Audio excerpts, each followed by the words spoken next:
cheaper than our producer's underage sister, edgier than the stuff shown on late night television, newer than Kim Kardashian's ex. Live from Orlando, it's Crazy Train Radio.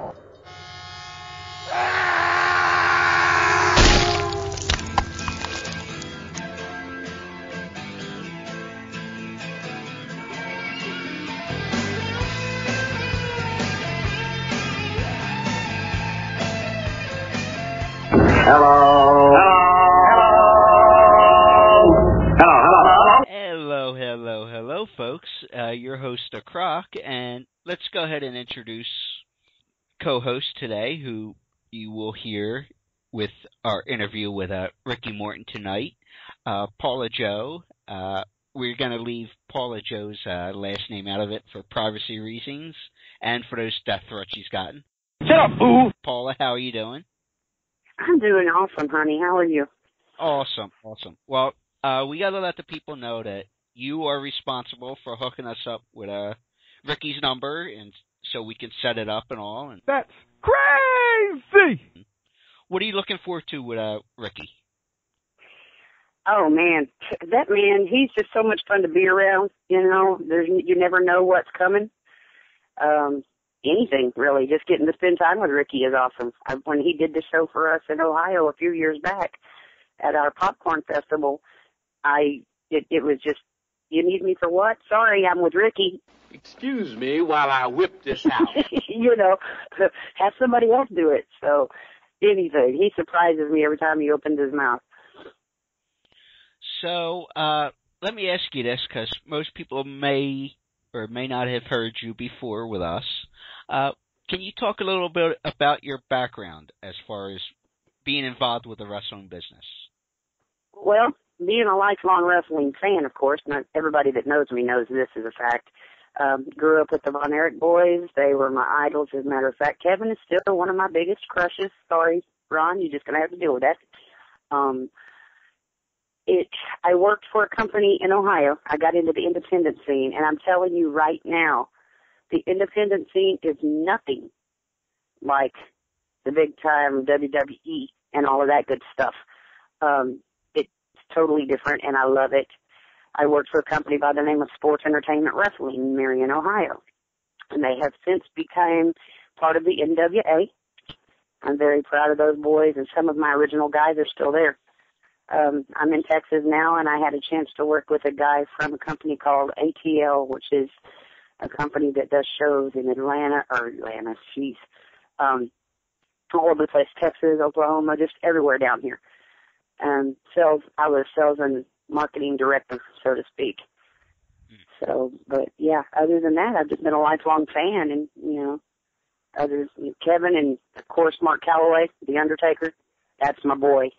You know, I've known him since his days with the Von Erichs. And so, yeah, I guess pretty much it. Well, got to ask you, because you just mentioned there, Mr. Calloway. Have you seen him in years? Has there been any type of communication with him? There hasn't been any face-to-face with him. I did briefly. Now, a few years ago, he was on Facebook for a while under a different title, of course, and, you know, I'm not going to give out any information because I don't want him to get in any trouble. He's not on anymore. Nobody freak out. And I used to correspond with him through that. He looked me up. Okay. You know, and, yeah, so well, he was my buddy. Well, let me ask you this then, because, you know, he's always been an intriguing guy. Obviously, we'll get to Ricky in a minute after we take a quick commercial break. But from the time you knew him early on down in Texas there, compared to when you spoke with him last a couple of years ago and all, because obviously you know how crazy the wrestling business is and separation, but yet, you know. Yeah. Would you say he was the same guy? As far as Mark goes, yes. Yeah. Mark's always been the same guy. I know the man that was a bouncer at a bar in Grand Prairie, Texas, when he was still wrestling for Fritz at WCCW. You know, when he wasn't wrestling, he was bouncing. He was being a bouncer. And that was one of the funnest times in my life, sit back at the bar with my whatever I was drinking at the time in my hand and watch him go to escort somebody out the door, you know, just kind of like acts like he's going to kick them in the butt to put them out the door. And you see these people that get this look on their faces like, oh, my God, do you know who just booted me out of here? You know, hey, right now he's not mean Mark Calloway. He's just Mark Calloway, you know. He's being him. Yeah. He's a hell of a guy. And I will defend that man along with my Von Erich boys to my death because they are what this business is about. And, you know, it's amazing from, you know, and this episode's not about Taker, but I'll say this before we jump into commercial break there. You know, from people who've dealt with him throughout the years, that it's amazing that for as much success, and not that he didn't work hard for it or anything, but it's just amazing how level-headed he was able to stay, throughout, his whole career. Yeah, exactly. You know, even just before he kind of vanished from WWE type thing, you know, he's still one of the most level-headed people we're ever going to meet. You know, that same thing with Ricky. Let's get into the Ricky thing. Ricky's one hell of a guy, and I'll say that before the show even starts. Oh, yeah. You know, when he worked that show for us in Marion, Ohio, that's all I heard for months after the show from the guys behind that curtain was what a great guy he was and how much they taught him by just sitting and talking to him. Right. You know? Now, did Ricky come in as a singles act, or did he come in with Robert Gibson there? No, unfortunately, I didn't get Robert too. Robert was my heartthrob when it came to the two. You know, I mean, I loved Ricky, but Robert was my heartthrob. That would have there would have been no containing me. You talk about marking out now. Oh, yeah. I would have marked out big time. But no, it was just Ricky, and he was scheduled. I can't even think of who he was supposed to wrestle to begin with, but we had a guy in the company at the time who was going by Malachi the Forsaken Priest. He came out. We had a disabled vet in a wheelchair that had came up to the ring for some autographs or something, and Malachi dumped this man out of his wheelchair at ringside. And here come Ricky, you know, but the White Knight, that's what I called him that night. He was the White Knight. He came and defended this guy, and that led to the match between him and Malachi, which was one hell of a match. So was that at that popcorn festival you were talking about previously? Yes, the popcorn festival was awesome. Yeah, that was actually, I think, our first or maybe the second show we did at the popcorn festival, and they're still doing it to this day. They do it every year, and they draw a big crowd. As soon as I put posters everywhere with Ricky's face on it, and we had such a crowd, and it was a free show too, you know, and Ricky went out there and put on a hell of a show. You know, let's go ahead and play some commercials, so we could pay those gimmicks they call bills. We'll get Ricky on the phone, and we will be right back. If I'm not back in 5 minutes, just wait longer. I think I'm cute. I know I'm sexy. Hey, this is Shawn Michaels, and you are listening to Crazy Train Radio. Got the moves that really move 'em. I said chill, up and down there, fine, but just a sexy boy. Like tailgating, stock car racing, and the blues, Yuengling is purely American. Like neighborhood hardware stores and local diners, Yuengling is a family business. And just like talking football, politics, or beer, Yuengling is no nonsense.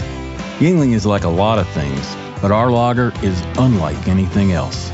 It's a true American lager, purely independent in a way that's hard to find these days, in a way that's avoided every superficial fad and fancy distraction that doesn't have to do with making great beer. Maybe that's what's made Yuengling Lager kind of an icon. It's no frills, no shortcuts. Beer that's all about the beer. Refreshing, isn't it? It says something about Yuengling and the people who drink it. Ask for it on tap or in bottles wherever you go, and get a taste for yourself of an American original. Think about it. We've survived for 185 years by making darn good beer. Yuengling Lager, from America's oldest brewery. D.G. Yuengling & Son, Pottsville, Pennsylvania. Please enjoy responsibly. Hey, it's Steve Off. You're listening to Crazy Train Radio, and that's the bottom line.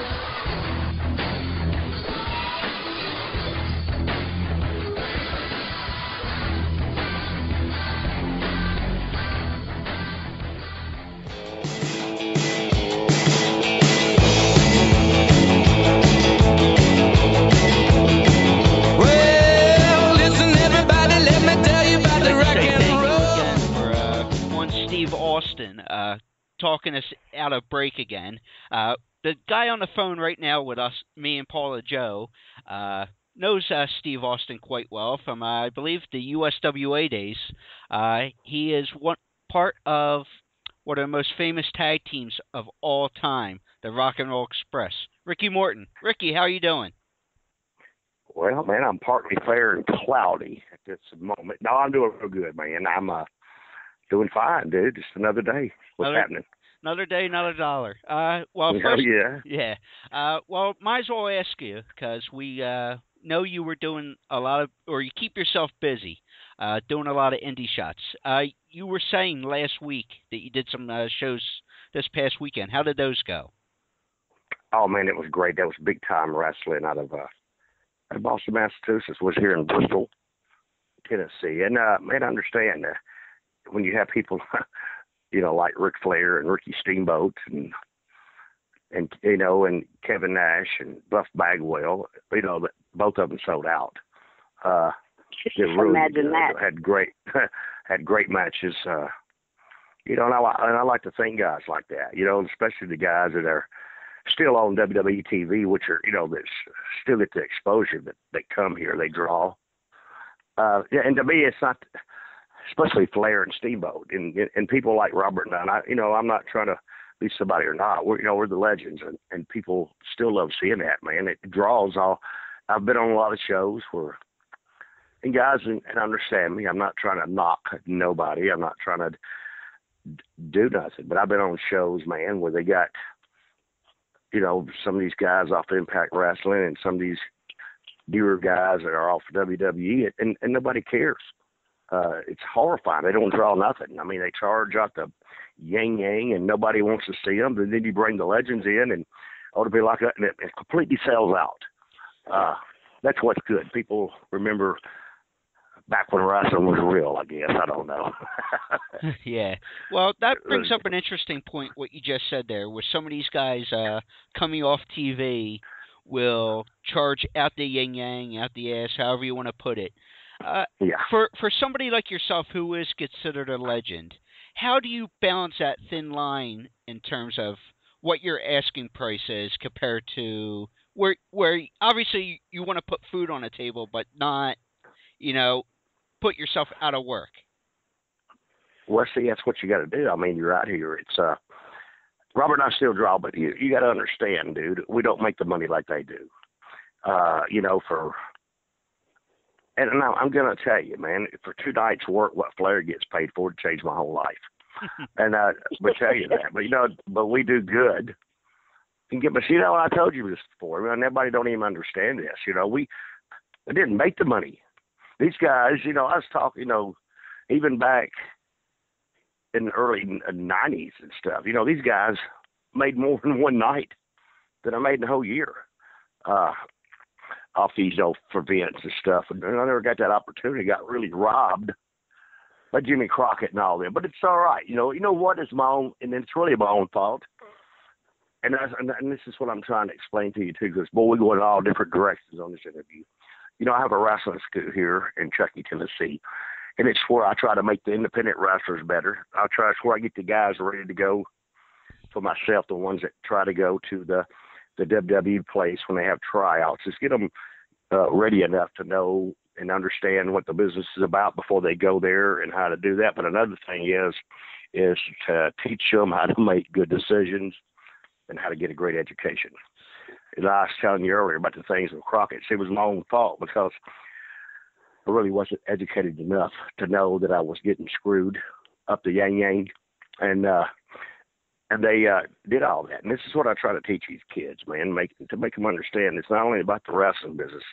It's about being at the wrong place at the wrong time, costing your whole career. It's about making good decisions, and it's about putting all you got into this business if you want it bad enough. Well, you mentioned that just now, but I heard you first say that, I believe it was last fall when you spoke with Steve Austin, like I said, introduced us here. Do you try to use that education from your personal experience to teach this next generation, or from overall basis? Overall basis. Okay. It's personal. It's overall. You see, buddy. I mean, when you live, Robert, I was afraid, and I understand this, man. Going where we're going, we hit the big time so big, and we really didn't know that we were getting screwed. You understand me? I mean, you go from working from Nick Goulas to Jerry Jarrett to Bill Watts and to Jimmy Crockett, and the pay didn't really change that much. You hear me? Oh yeah. And you sell out all these arenas, but you're looking around and everybody else is driving new Mercedes.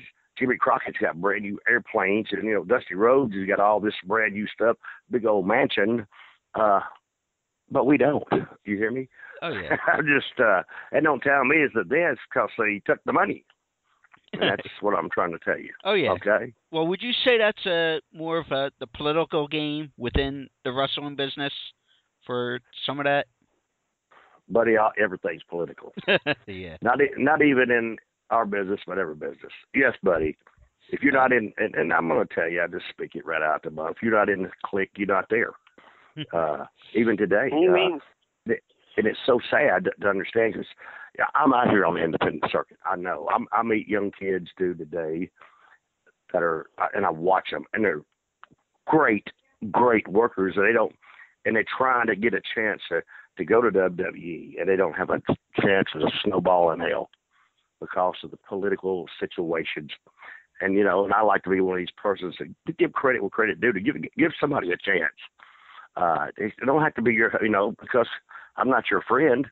Understand me. It's like that. It's like that bad. Yeah. Well, would you say part of the problem is with the young kids who might not have a snowball's chance in hell, so to say, because you don't have, say, the young or the carpenters in the business, as your generation would say, or a lot of the vets? I got what you're saying, dude. We didn't have the thing, Well, that's the reason that I have a wrestling school. And when I'm on your radio, I might as well plug it. And if you want to, go under School of Morton on Facebook. This is what I do. I teach these young kids. Nowadays, in my day, we wrestled every day. And understand me, to be in our business, you had to know what you were doing. And I was fortunate. I was a second-generation wrestler. I do there. Wasn't nothing ever given to me. Even though my daddy was a referee in Memphis, it wasn't because my daddy that I got there. My daddy taught me a lot. But learning this business, I had a great opportunity to break in the business, guys, especially, and I don't care what nobody says, especially out of Memphis, Tennessee. That was the greatest territory in the world in the late 70s and early 80s. And you stop and look at the time and the era, all your great superstars came out of there, out of Memphis, Tennessee. Jerry Lawler, Randy Savage, Hulk Hogan. And you think about it, I mean, and really I can go on and on, but most of them came out of Memphis, Tennessee. Bobby Eaton, Dennis Connery, Jimmy Cornette, everybody, Robert and I. Yeah. It was a whole different thing, and you had an opportunity to wrestle every night.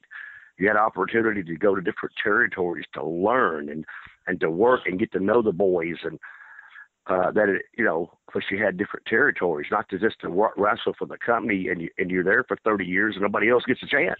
Oh, understandable. Because it's only one territory, and and then don't get me wrong, I don't even consider Impact Wrestling a wrestling company.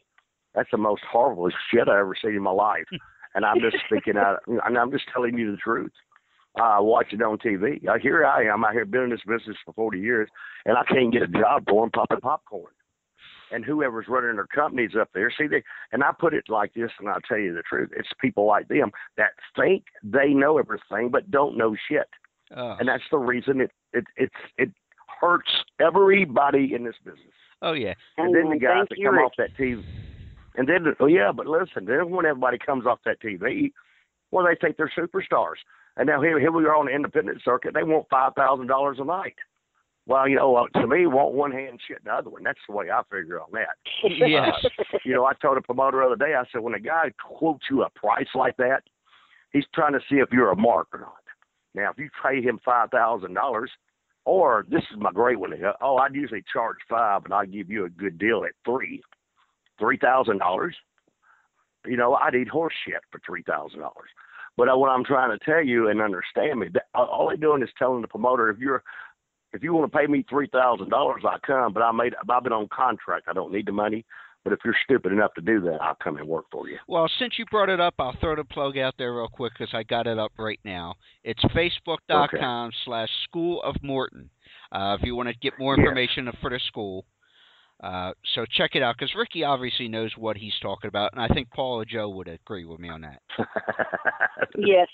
Ricky, Ricky's got his head in the right place. He has had for a while, you know? Oh, yeah.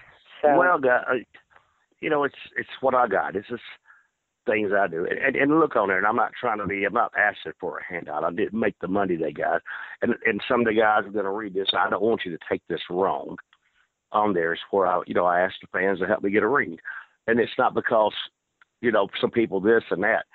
A ring is very expensive. I paid for half of it. It's all money I had. And, every dime that goes to the School of Morton goes right back into my school until I can get it the way I want it, before I can get it to the level that when guys come to me, they come to a first-class facility besides going to WWE, which they got millions and millions of dollars. I don't. Okay. Well, you mentioned there before that you are a second-generation star. You were trained by your father, Paul. Do you think you had more respect when you came into the business being a second-generation guy compared to most other guys starting out? Well, not the point of having more respect. I was just around the business a lot. And understand me, our business was different at that time. If you didn't have respect, you got the hell beat out of you. In early days, I've seen it happen many times. And understand me, even when I broke into business, seeing what was different. And nowadays, these guys come in, don't even have, and we get to this here in a minute, but I'm just saying, even when I first went to my big territory in Memphis, I wasn't allowed to dress in the dressing room with the wrestlers. I don't know if you guys know that or not.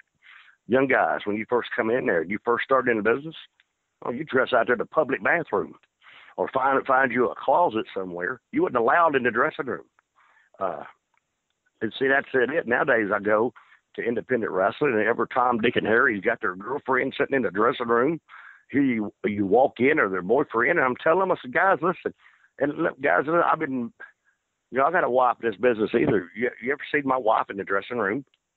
No, my wife is outside sitting down, doing something.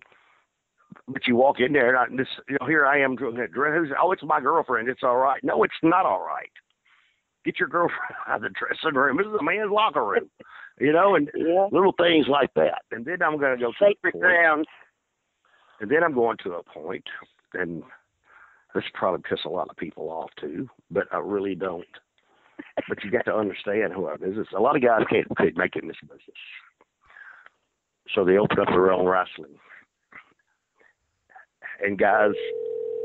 Oops, sorry about that. We have what happened here? Sorry about that. We actually have somebody joining us in 1 second here. Yeah, my phone is ringing. Is that there? That was on our end. Sorry about that. Go ahead. Okay, now a lot of guys, they can't. And this is what really, really hurts our business, especially on the independent circuit. When you get these guys who's got about as much business in the wrestling ring as me flying a space shuttle. None of them are athletic. None of them trained. They're horrible. They got to be a Saturday night special, so they run their own wrestling show.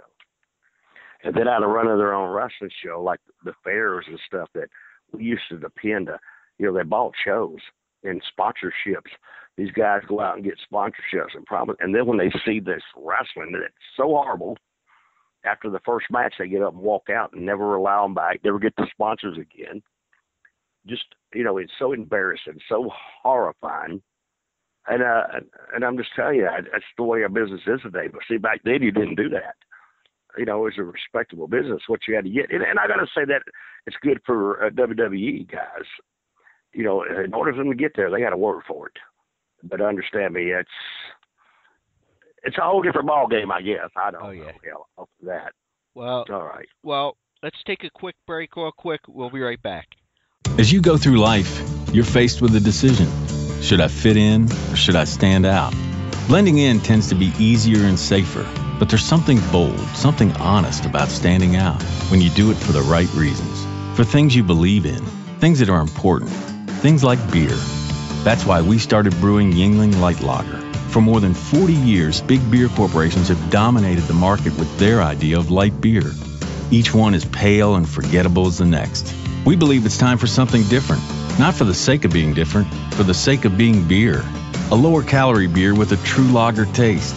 The result is 99 calories, 100% lager, with a rich amber color unlike any other light beer. It's light beer that makes a statement, and we're happy to make it.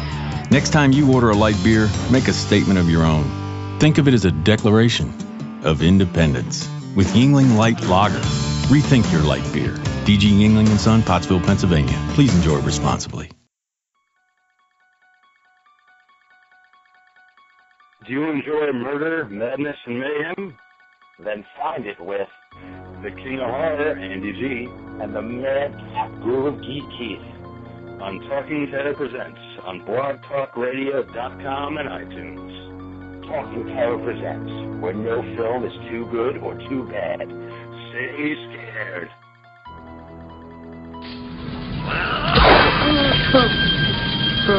I'll see you in hell. Tell him Fred sent you.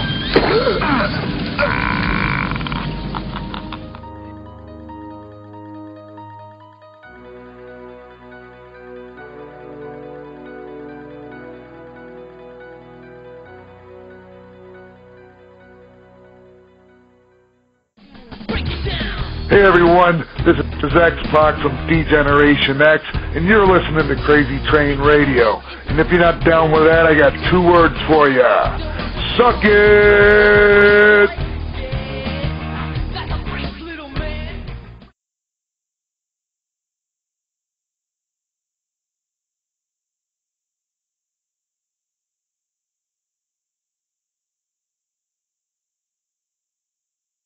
All right, folks, coming out of break, we want to plug this since we got Ricky on the line.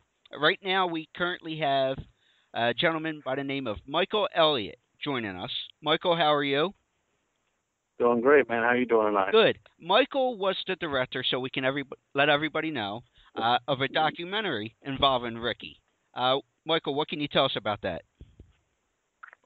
Well, we just released it about 5 months ago. It's called Rock and Roll Never Dies, the story of the Rock and Roll Express. It was funded by people through Kickstarter. It was a project that I really wanted to have my hands on and be involved with because the Rock and Roll Express, Ricky and Robert, were my favorite tag team growing up, and you know, it was a dream come true to get to work with those guys, and I'm actually hoping to work with them again in the future. Well, Ricky, let's bring you into this part of the conversation as well, obviously. How did you hook up with Michael?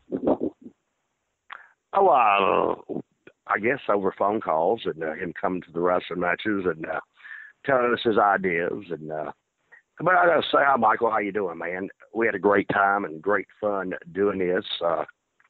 Michael came with Robert and I for a while and sat down and spoke to us for a while, and you know, and to me, it's led up, you know, and on the documentary, if anybody's out there listening to watch this, you know, and thank you, Michael, for doing that. It tells, you know, basically the real story of the Rock and Roll Express, you know, how we started, what we went through, and how, you know, until we are today. Well, let me throw out the website real quick. It's elbowproductions.weebly.com. And with elbow, there's 2 L's in there, so. Yeah, and you can also get it from Ricky and Robert when you see them at the shows. Okay. Oh, yes. Robert and I, we keep it in stock of the documentary. It's, and thank you, Michael. It's one of our big sellers. It's how we survive out here. And thank you very much. We had a great fun doing it, and I hope we can do something else in the future, Mike. Oh yeah, we're gonna get together soon. I want to come back out on the road with you guys, and if you haven't seen the DVD, there's a story that Ricky tells about him and Buddy Landale going to this place called the Black Banana. That is worth the DVD alone. It's my favorite story I've ever heard. I'm sure Ricky's got some better ones, but that's pretty amazing, and I think you should buy it just to hear that story. But Well, thank you, Michael. You know, I have a lot of stories to say. A lot of them I can't tell, though. I know. But it's no, it will happen, though. But it's great, man. We had fun doing it, and really understand we have a lot of different things on there. Really basically how the Rock and Roll Express really started. How Robert and I, we both grew. Robert comes from a wrestling family. So man, it's pretty cool, and we enjoy doing it, guys. Well, I did see some clips of the film. I want to throw this out there, Ricky. I hope this is a story. One of the stories you can tell is. I heard that you and your partner there were actually some pool shooters, and there happened to be an issue in Baltimore one night, and the Road Warriors kind of came to the rescue. Oh yeah, no, yeah, buddy, it sure was. So we were, what? But what's funny about this? We're not even close to where we're at. Me and Robert were just out in town at some old bar, and Robert and I shoot a little pool and. Robert done hustled them, and, we come in, played partners, and we won. When he did, they was gathered around a pool table at us, getting around us, a whole bunch of guys. All of a sudden I heard, what's going on here? And it was that gum hawk and animal walked through the door, and everybody partied like the Red Sea. And here they come in, and, oh, yeah, Jesus Christ. And you know what? Ain't no telling what would have happened. Man, Robert would have fought our way out of there, I imagine. But that's one of the great stories. But, man, we've got 1,000 of them. And, Michael, I want to thank you again about this. If you're out there, please, guys, it helps. And I'm not telling you that. It helps us out a lot, to get the documentary. It's different. It's got a lot of talking, but he put a lot of other stuff on there that to explain what we are, who we are, and what we've done for this business. Well, I know I want to let Michael go because he's going to be he's talking to us from work. But I got one question for you too, from the production side of things, Michael. Like Ricky just said, there was a lot of stuff put in there besides the discussions and this, that, and the other. How hard was it for you to get rights, or did you have to get any rights for the documentary, such as photos or music and whatever? Well, I've been doing this for a while, so the photographs, I've got a network of guys. I've done a lot of the Jim Crockett promotion guys, so I've got a little network with a lot of photographers that have a little deal with. So photographs are not a problem. It's footage.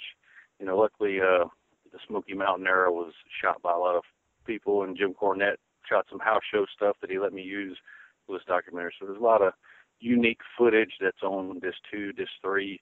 There's a behind the scenes at a commercial shoot that these guys did, which is really good, and there's all kinds of stuff. And I'm looking forward to getting back out on the road and with Ricky and really just showing people what and Michael, you got on there too, where Robert and I were doing shooting some commercials for American Air out of South Carolina, Rock Hill, South Carolina, and that was cool too. You get to see all the mess ups and all and everything else. We were doing things that day. It's very cool. A lot of things on that, man.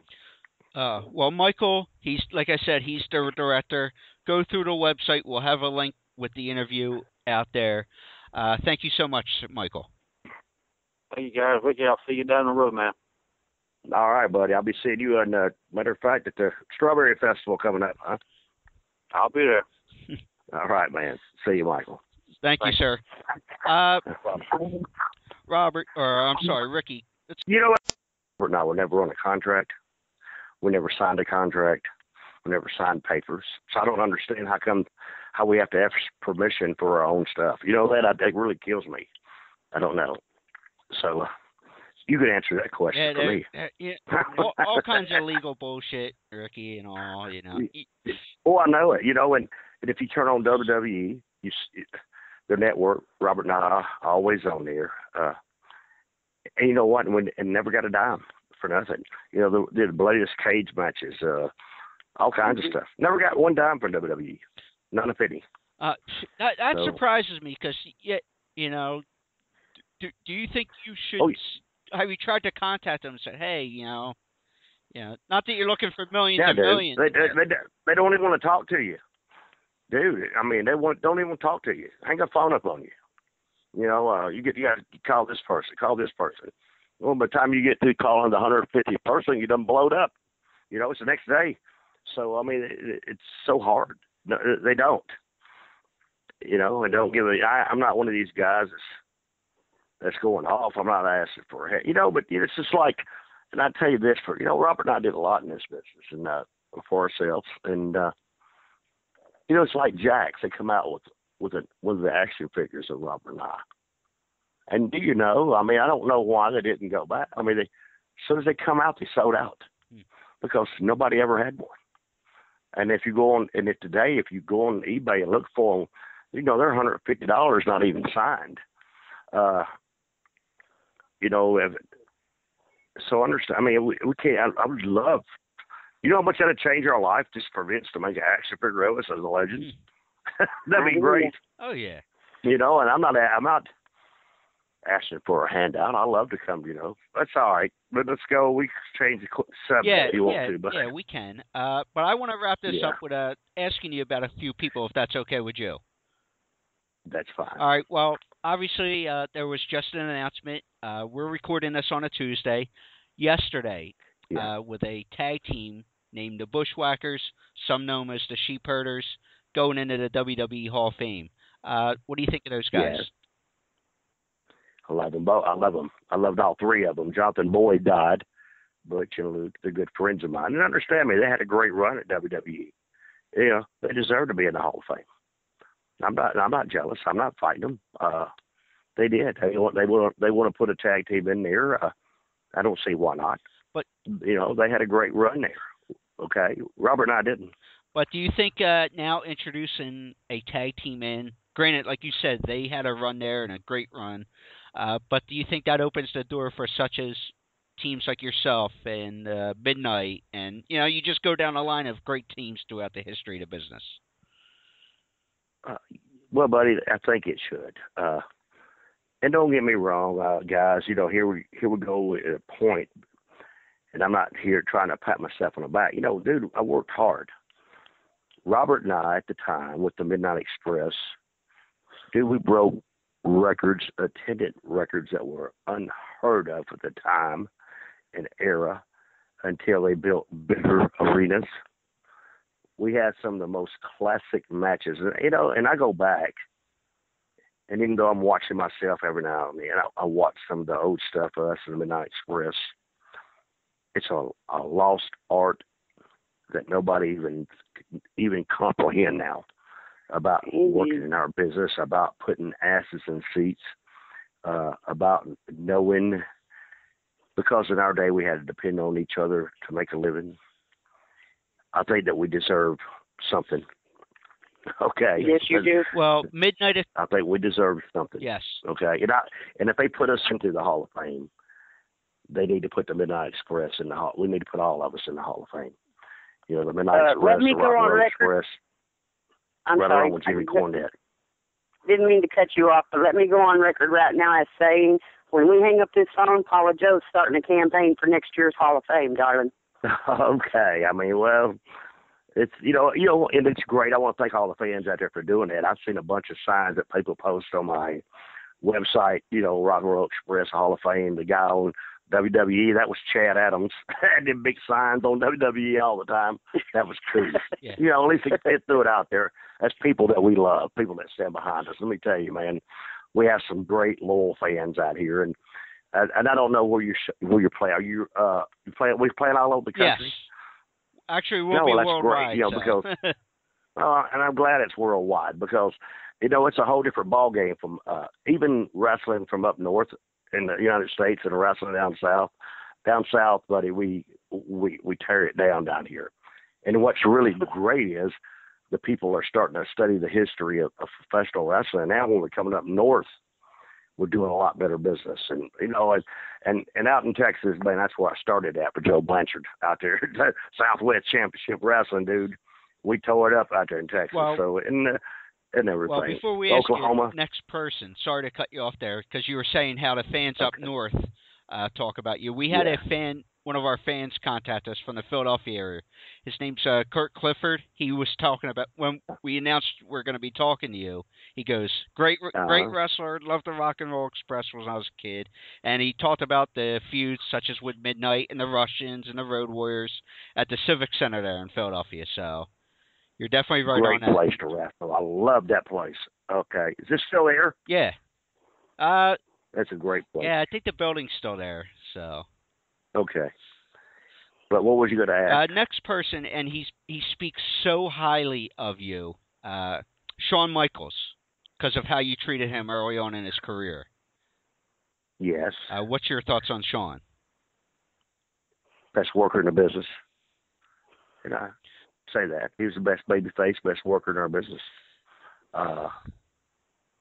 Shawn became Shawn Michaels, dude. What a great thing. You have different people's opinions. Your opinions like you ask. Somebody's got one.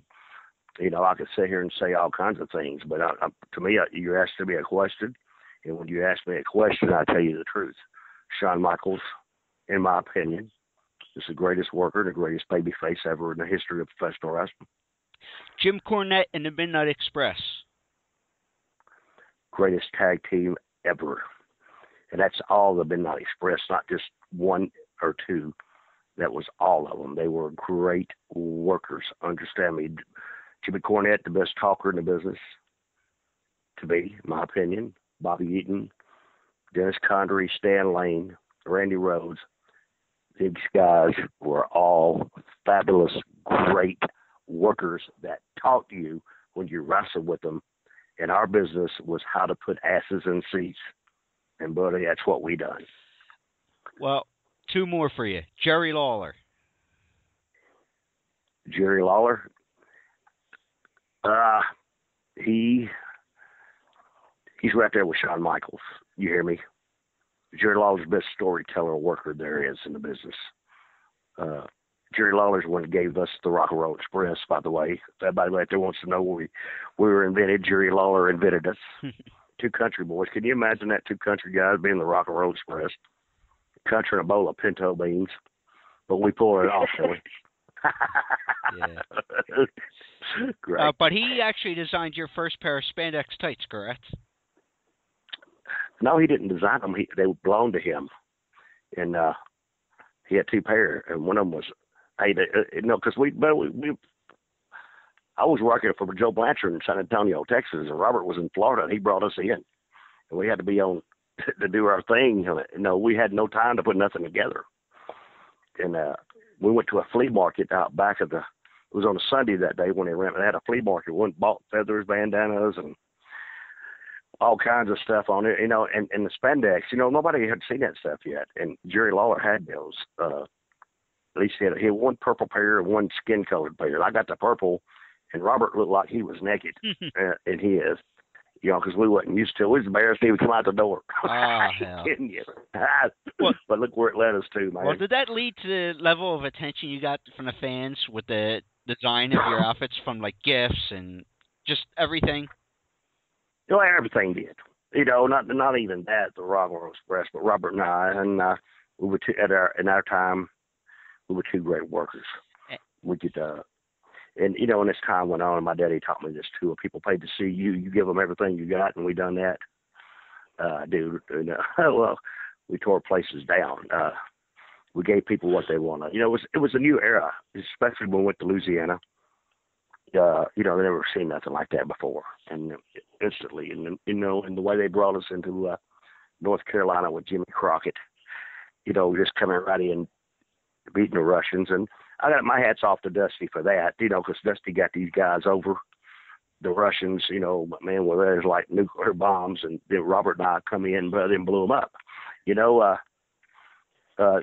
was just that era, that time, and everything. It's a great combination of different things: the videos, the outfits, the name, and being good workers. And I know it's been beat to death, but the final name I was asked to ask you about was Kevin Nash. What happened there? To tell you the truth, nothing happened. Okay. I was in a day of my life. Okay, and I want to explain this to you. Okay, there's a time in my life. I'm on the independent circuit. They're not. I shot one interview on Kevin Nash that went out the butt, but see, that's what people do not understand. Now, when you had the internet come out, you can say more than what you could on live TV. You could call him a cocksucker if you wanted to. If you had to beat that out, do it. You could do this. here you go. I'll cut this interview on Kevin Nash. And Robert even asked me, what'd you do that for? I said, because one day he'll get bored and he'll bite on it. I'm looking for the future in this business. And understand me, Kevin bit on it.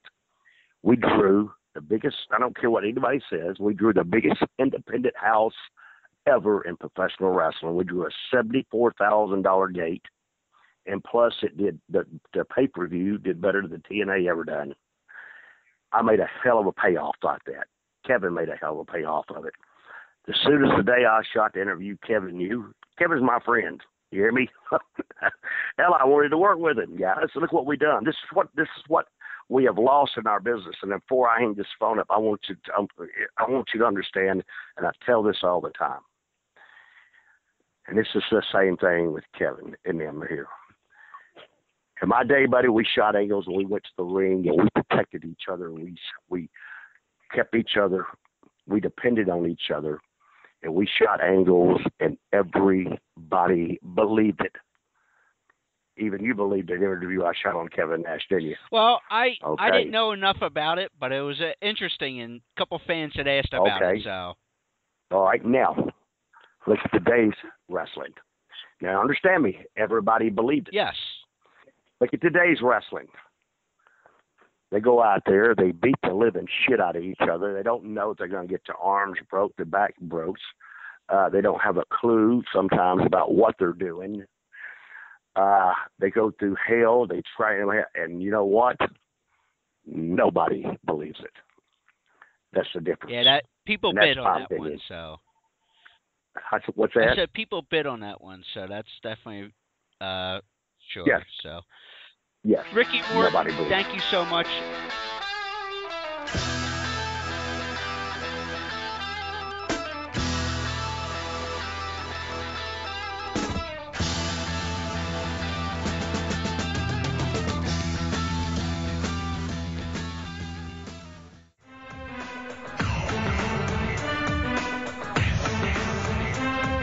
This is Booker T, 5-time WCW champion and Kiddo Manager, Friday Night SmackDown. You listen to Crazy Train Radio. Now can you dig that, sucker?